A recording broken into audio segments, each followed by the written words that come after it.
Lo que se me pidió hoy día es un tema que muchas veces dejamos un poquito pasar, pero que es muy relevante, es qué papel juegan las progestinas en la terapia hormonal de la menopausia. Y es súper interesante conversar sobre esto, porque siempre hablamos más bien, obviamente, del estradiol y de la terapia estrogénica y del hipoestrogenismo, pero es importante saber en qué pacientes vamos a indicar una u otra progestina y cuáles tienen o no indicación. ¿Qué sabemos hoy? Hace poco menos de 3 semanas, la NAMS publicó su nuevo posicionamiento sobre terapia hormonal de la menopausia y en ella hay algunos conceptos fundamentales que tenemos que tener a la vista. Uno, que la terapia hormonal de la menopausia, pensando en la terapia estrogénica, es el mejor tratamiento para los síntomas de la menopausia. No olvidar que en nuestro país validamos esto y evaluamos estos síntomas a través de la escala MRS de calidad de vida. Para solo a modo recordatorio, recordar que esta escala tiene 11 preguntas y que abarca 3 dominios, somático, psicológico y urogenital, y de esta manera podemos evaluar la severidad de los síntomas y también la indicación y hacer un control y seguimiento de las pacientes. La terapia hormonal de la menopausia tiene beneficios también a largo plazo.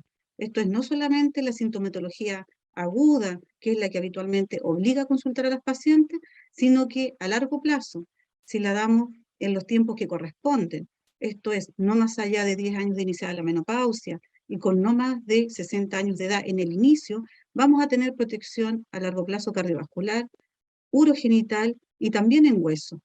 Y el urogenital, que da para muchas jornadas, la sexualidad en el climaterio es un tema fundamental que tenemos que abordar hoy día, y ahí mantener una salud urogenital estable va a permitir disminuir las disfunciones sexuales en la posmenopausia.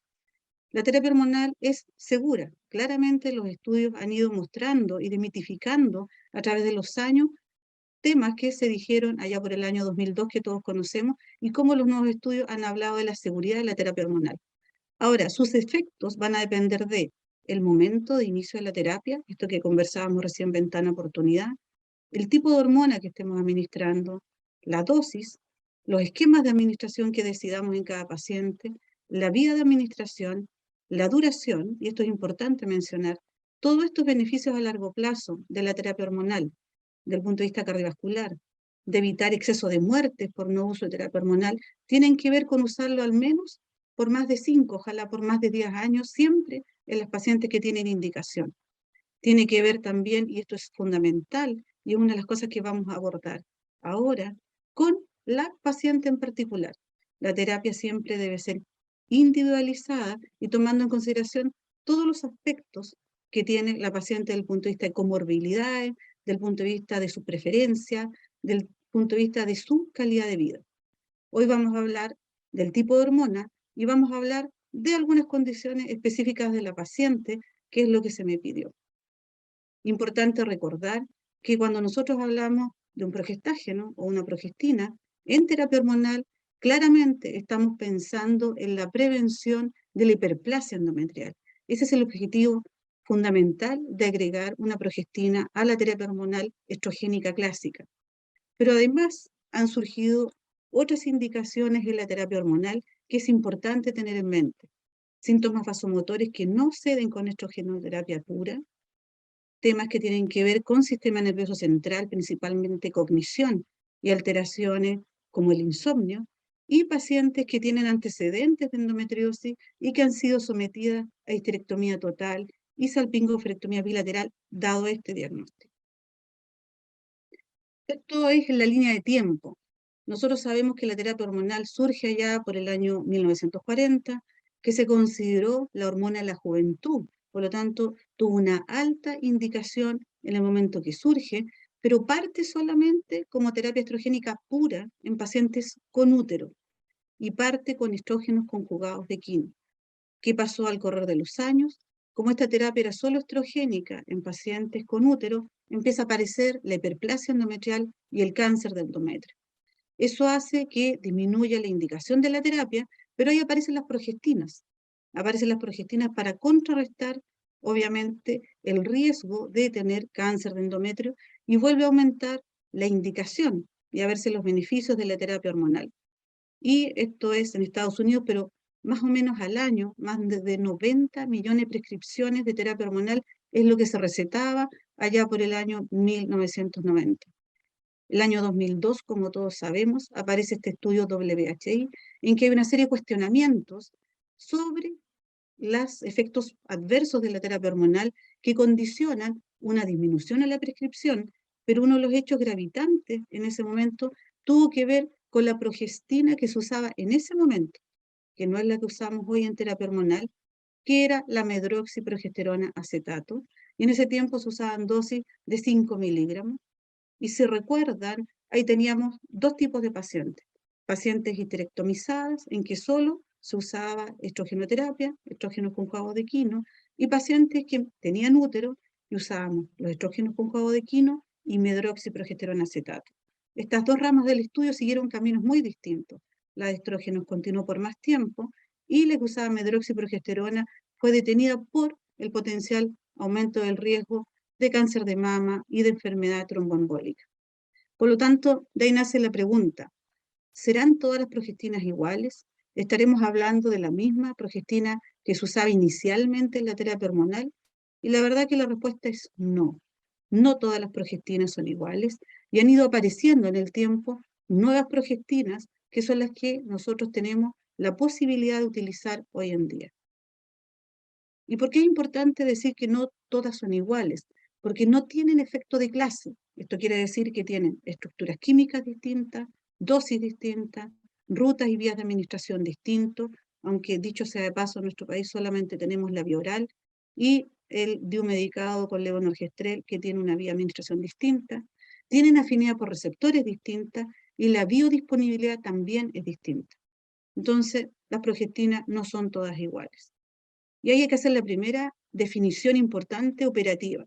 Cuando nosotros hablamos de la progesterona, estamos hablando de una hormona bioidéntica que va a ser similar a la producida endógenamente, que tiene como base el ciclo pentano peridrofenantreno, tiene 21 carbonos y su efecto sine qua non tiene que ver con desidualizar el endometrio.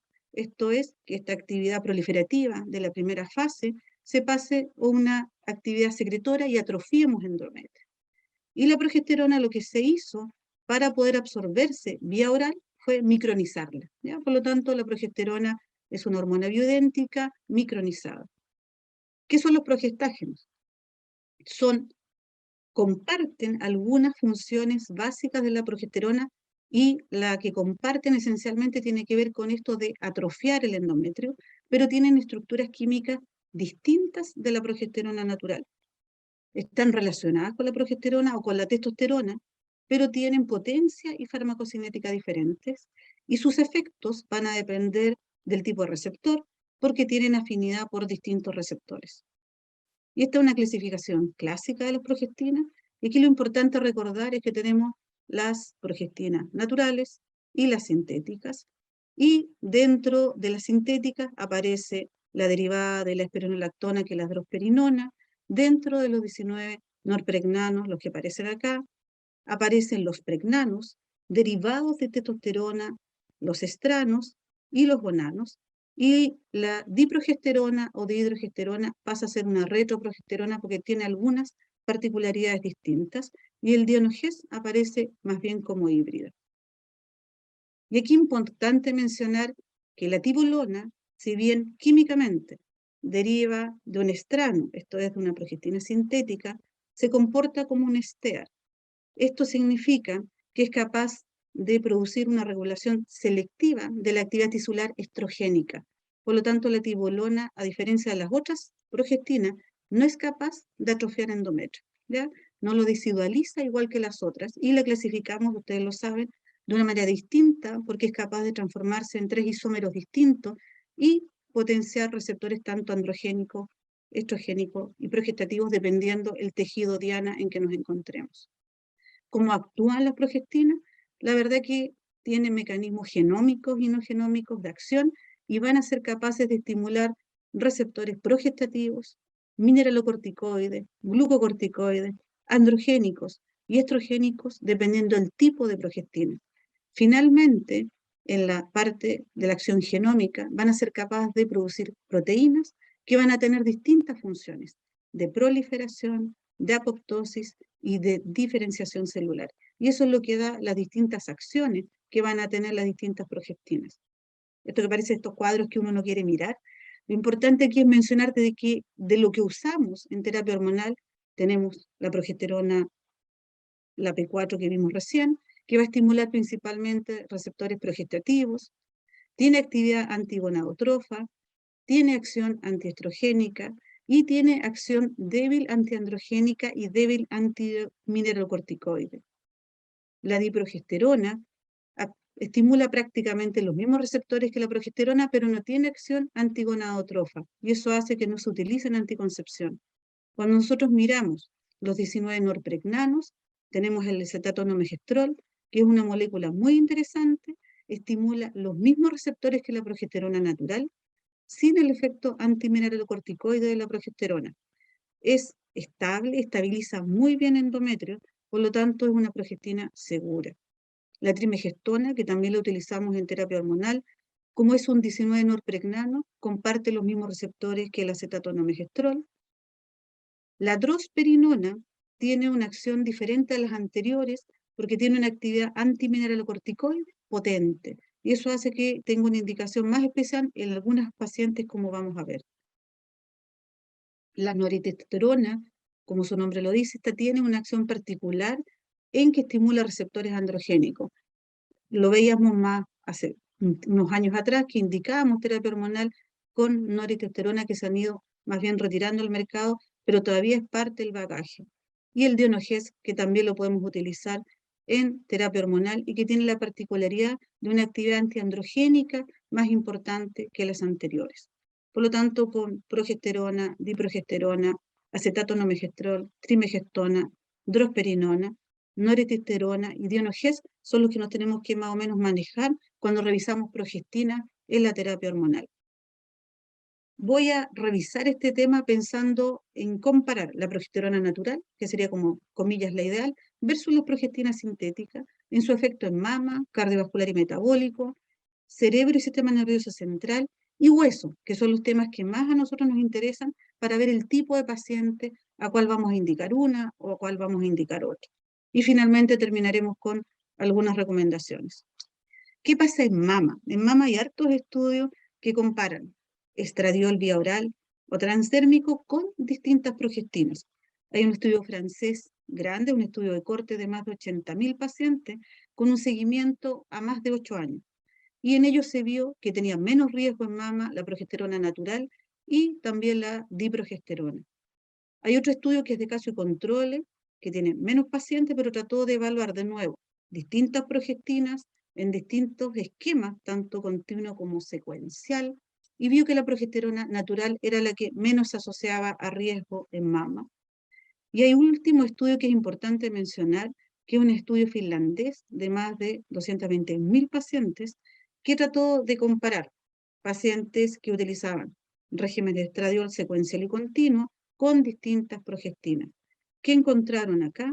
Que el uso secuencial por más de 5 años sería menos riesgoso desde el punto de vista de mama que el uso continuo, que la medroxiprogesterona tiene más riesgo luego de 5 años de uso en mama, y no hubo diferencias en mama entre usar vía oral y vía transdérmica. Por lo tanto, cuando uno lee todos estos estudios, ¿qué concluye? Que el riesgo en mama se asocia primariamente al uso de progestágenos sintéticos. Y recordemos que ahí la medroxiprogesterona acetato es la que se utilizó en el estudio WHI. ¿Qué pasa desde el punto de vista cardiovascular? Y aquí, desde el punto de vista cardiovascular, hay que tener en consideración distintos aspectos. ¿Qué pasa con los lípidos, con los marcadores vasculares, con la coagulación, con la presión arterial? Recordemos que la principal causa de muerte en mujeres sobre 50 años es la enfermedad cardiovascular, y que por lo tanto siempre cuando vamos eligiendo tanto el tipo de estrógeno como su administración, como su dosificación, también tenemos que tener el cuidado de la progestina que la acompaña en paciente que tiene útero. Sobre los lípidos, que se ha visto después de muchos metaanálisis, que en general no modifican el efecto benéfico de los estrógenos sobre los lípidos. Esto tiene que ver con que aumenta HDL, disminuye colesterol total, la diprogesterona, la progesterona micronizada y el nomegestrol, y que sí modifican ese efecto positivo, la medroxiprogesterona y la noritindrol. Por lo tanto, cuando uno quiere hablar de progestinas versus progesterona natural en lípidos, ¿qué es lo importante recordar? Que en general la progesterona micronizada y los derivados de la 19-norprogesterona, principalmente el nomegestrol, no tienen un efecto negativo en los lípidos, a diferencia de los derivados de la 19-nortestosterona y de la medroxiprogesterona acetato. Por lo tanto, aquí ya tenemos cómo nos vamos encaminando a ver a qué paciente le damos qué tratamiento. ¿Qué pasa con los marcadores vasculares? Los marcadores vasculares son múltiples. ¿Qué es importante decir acá? Que el óxido nítrico tiene una acción especial que tenemos que conversar. No interfieren con el efecto benéfico del estradiol, ni la progesterona micronizada, ni la drosperinona, ni el nomegestrol, a diferencia de otras progestinas. Y sí interfiere de nuevo la medroxiprogesterona. Y aquí, como son marcadores distintos, me voy a ir al final en las metaloproteinasas. ¿Por qué es importante hablar de ellas? Porque cuando uno piensa que la base fisiopatológica de la enfermedad cardiovascular es la placa de ateroma, el riesgo siempre de partir con la terapia en mujeres mayores de 60 años o que lleven más de 10 años de menopausia, es el riesgo de hacer un accidente de placa en pacientes que tengan placas de ateroma. Y aquí la medroxiprogesterona se ha visto que activa las metaloproteinasas de la matriz de esta placa de ateroma. Por lo tanto, en general, desde el punto de vista vascular, uno no debiera considerarla como una progestina segura. Y sí serían más seguras la progesterona, la dihidrogesterona y el nomegestrol, desde el punto de vista vascular. ¿Qué pasa desde el punto de vista venoso? Coagulación, el riesgo de trombosis venosa y el tipo de progestina. ¿Qué es lo que han dicho los distintos estudios? Si uno compara pacientes como si fuera un basal, pacientes que están utilizando ahora terapia hormonal oral, transdérmica, y estas las asociamos con progesterona y pregnano, estos son los que tienen menor riesgo venoso desde el punto de vista de coagulación en la terapia hormonal. Y siempre la terapia oral, esto es estrogénica, va a tener mayor riesgo que la terapia transdérmica. Por lo tanto, desde el punto de vista venoso, siempre la terapia transdérmica es más segura y usar progesterona y pregnanos es más seguro que los norpregnanos. Y este es otro estudio, el estudio Ester, que muestra en pacientes no usuarios como si fuera el riesgo basal versus la que usan terapia oral versus transdérmico. Lo que ya sabemos, la vía transdérmica es más segura del punto de vista de coagulación, de riesgo de factores procoagulantes, y la progesterona micronizada, los derivados de los pregnanos también son seguros. Y del punto de vista venoso, no lo serían tanto, obviamente, los derivados de los norpregnanos. Este es un estudio un poco más reciente, pero tiene algo que es interesante. De nuevo compara a las no usuarias, pero solo compara acá pacientes con terapia solo transdérmica, que es similar o menos que las pacientes no usuarias del riesgo de hacer un fenómeno tromboembólico venoso, y que cuando yo a esta paciente que le estoy dando terapia transdérmica le agrego cualquier progestina, ya aumento su riesgo, pero ese es menor que ese uso de estrógenos solos desde el punto de vista del riesgo venoso, y si le agrego al oral una progestina, aumento más el riesgo. Y esto está pensado solo en el aumento de riesgo de enfermedad tromboembólica para las pacientes. ¿Qué pasa entonces con el efecto cardiovascular desde el punto de vista de coagulación? Nosotros debiéramos pensar en dos progestinas que son más seguras, la progesterona micronizada y la diprogesterona o dihidrogesterona. ¿Qué pasa con otro factor que tenemos que mencionar cuando hablamos del riesgo cardiovascular? ¿Qué pasa con la hipertensión? ¿Qué se ha visto? Que la progesterona es natriurética y tiene una débil acción antimineralocorticoide que es positiva. Y esta progesterona micronizada, agregada en distintos regímenes y en distintos esquemas, con estrógenos orales o transdérmicos, no altera la presión arterial, no la modifica. Y además se han visto en varios estudios que han utilizado drosperinona, que se acuerdan deriva de la espironolactona, se ha visto que por su acción antialdosterona no provoca alteraciones en la presión y al revés, tiene un efecto reductor significativo de la presión arterial. Por lo tanto, en pacientes hipertensas, ¿qué es lo que uno debiera tratar de preferir? Progesterona micronizada o drosperinol. ¿Ya? Si yo tuviera que elegir en estas pacientes hipertensas, diría que me voy a la drosperinona o la progesterona micronizada. Pero acuérdense que esto siempre pensando en una paciente que tiene útero y que voy a estar obligada siempre a usar una progestina. ¿Ya? Puedo usar en esta paciente hipertensa estrógenos transdérmicos con esta progestina oral, drosperinona o progesterona micronizada. ¿Qué pasa del punto de vista cardiovascular? Ahora pensando en el metabolismo de los hidratos de carbono, que es otro fenómeno importante del riesgo cardiovascular, ¿cierto? Cuando evaluamos el síndrome metabólico. ¿Qué se ha visto? Que las progestinas que tienen propiedades antiandrogénicas tienden a aumentar la resistencia a la insulina, y eso nosotros lo sabemos ya desde la anticoncepción.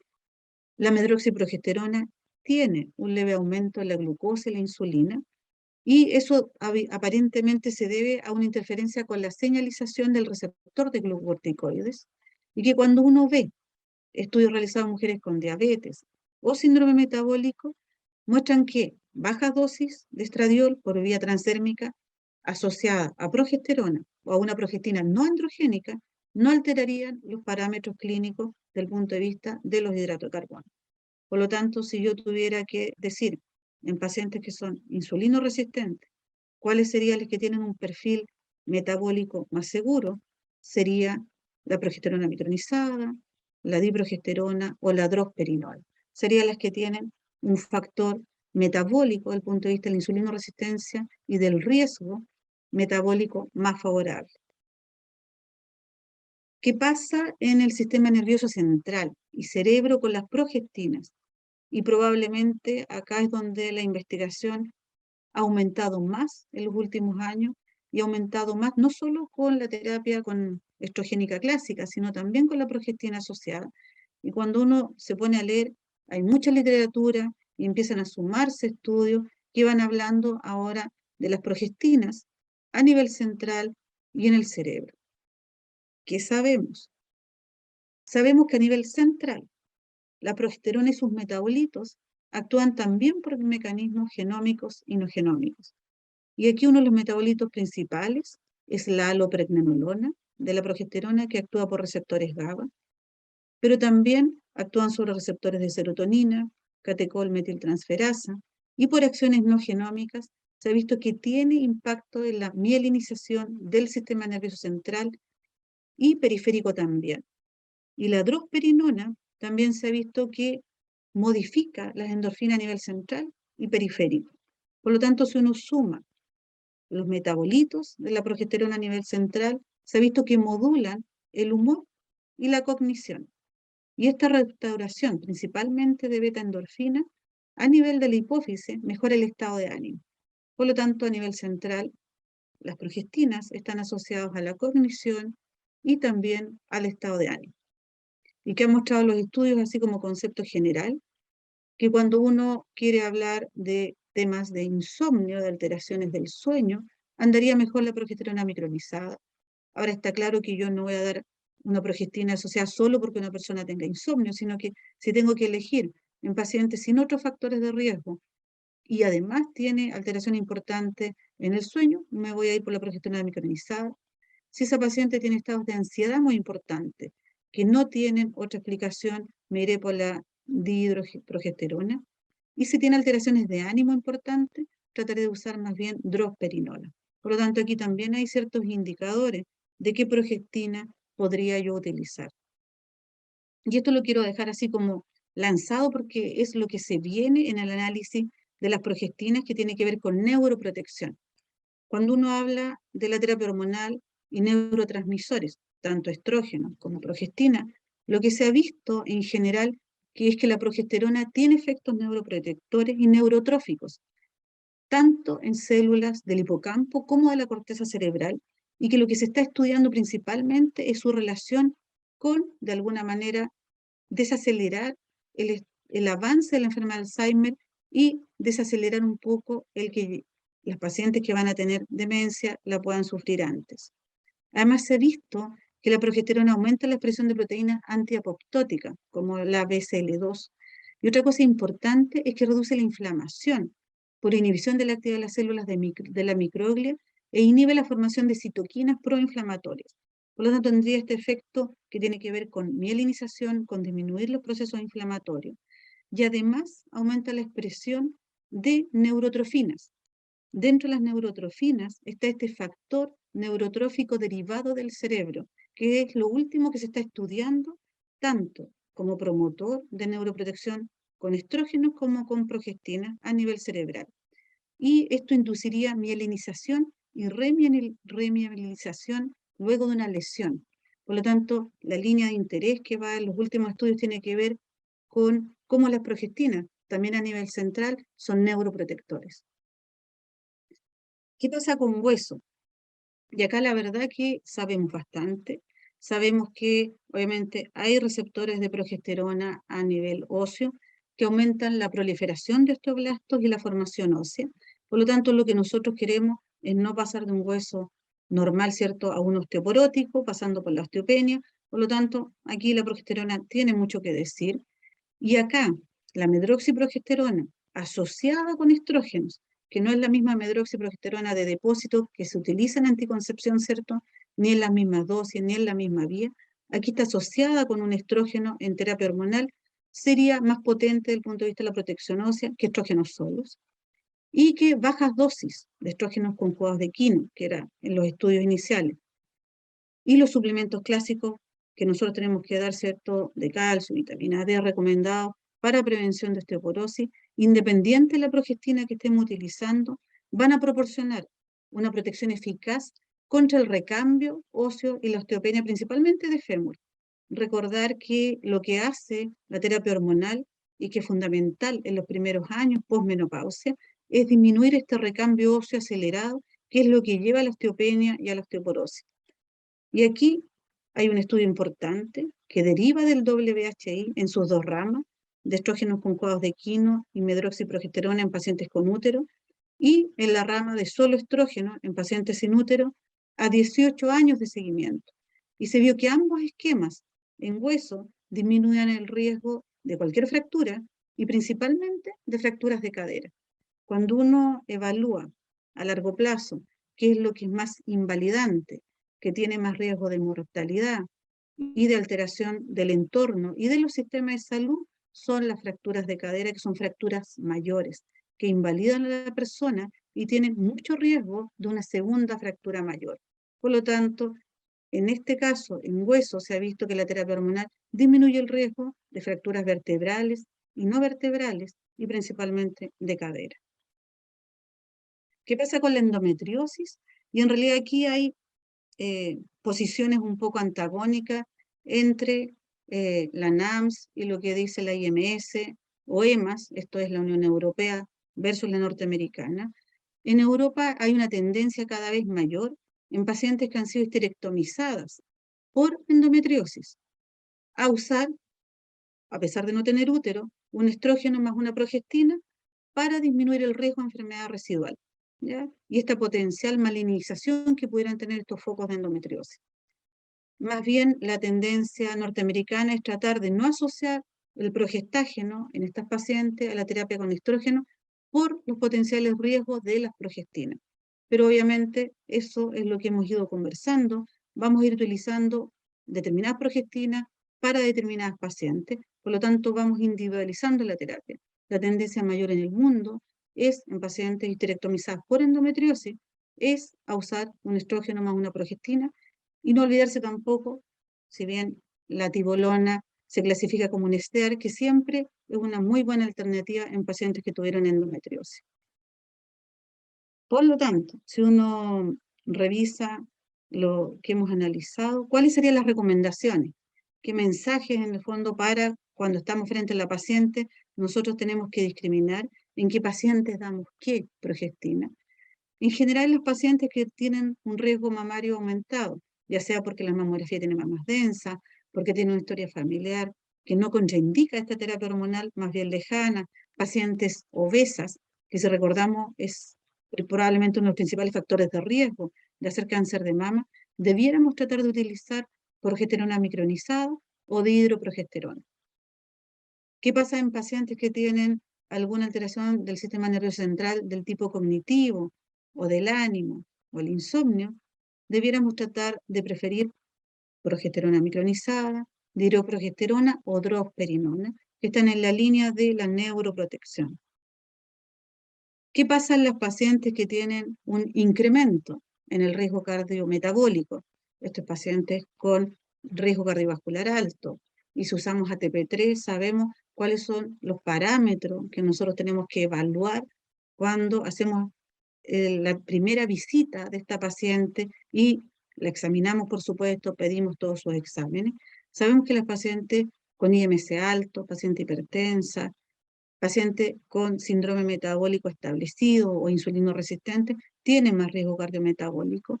Ahí uno tendría que tratar de utilizar progesterona micronizada, dihidroprogesterona o drosperinona. Les recuerdo que la drosperinona va en este contexto de síndrome metabólico y también de temas cognitivos. Y cuando la paciente tiene mayor riesgo de pérdida ósea, de hacer una osteoporosis, de hacer una osteopenia primero, ya sea porque son pacientes con IMC bajo, muy delgadas, que están utilizando corticoides, que tienen antecedentes familiares, importante osteoporosis, o ya tuvieron una fractura por fragilidad, yo podría pensar en utilizar más trimegestona, dihidroprogesterona, nomegestrol o medroxiprogesterona en este contexto.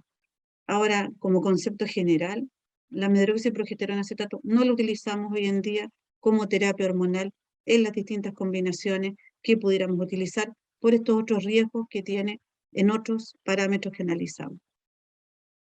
Entonces, si uno hace una reflexión final, recordar que la progesterona y la progestina se utilizan en terapia hormonal para protección endometrial. Ese es el fin con el que uno agregó, allá por los años 60, la progesterona a la terapia hormonal para disminuir el riesgo de hiperplasia endometrial y cáncer de endometrio. Ahora, ¿qué es importante? En pacientes con ciertos factores de riesgo, probablemente, y es lo que nosotros tenemos que hacer en la clínica todos los días cuando vemos una paciente se va a beneficiar más que otra con determinados progestágenos de acuerdo a lo que nos dice la evidencia. Y ahí es donde tenemos que diferenciar en estas pacientes que tienen útero y que independiente que yo use la vía transdérmica en la terapia estrogénica, tengo que decidir qué progestina voy a asociar. Puedo utilizar una u otra de acuerdo a su riesgo cardiometabólico, a su riesgo óseo, riesgo mamario o la protección de la cognición en el sistema nervioso central. Ahora, independiente de todas estas estrategias que nosotros utilicemos, que son las que tenemos que utilizar, siempre tenemos que concientizar a la paciente de que el pilar fundamental del manejo siempre va a ser estilos de vida saludables. Podemos darle la mejor terapia hormonal estrogénica, la mejor progestina de acuerdo a su perfil de riesgo, pero si la paciente no tiene estilos de vida saludables, si no logramos internalizar esto y sigue siendo una paciente tabáquica, sedentaria, obesa, que no se trata sus patologías crónicas, va a tener riesgo per se, independiente de la terapia hormonal que nosotros le estemos dando. Por lo tanto, una de nuestras misiones fundamentales cuando actuamos, porque actuamos como médicos de cabecera de estas pacientes, y es una de las cosas que yo creo que más apasiona cuando uno habla del climaterio menopausia, de toda la prevención que nosotros podemos hacer en estas pacientes, es que los estilos de vida saludables son fundamentales, más allá de la terapia que nosotros tenemos que indicar, obviamente, paciente a paciente. Por lo tanto, si uno lo mira así, la progestina, porque era el tema que se pidió, tiene que ser a la medida de cada paciente. Y así como un guante perfecto, tiene que calzar en forma perfecta en la paciente en particular que nosotros estamos analizando. Muchas gracias.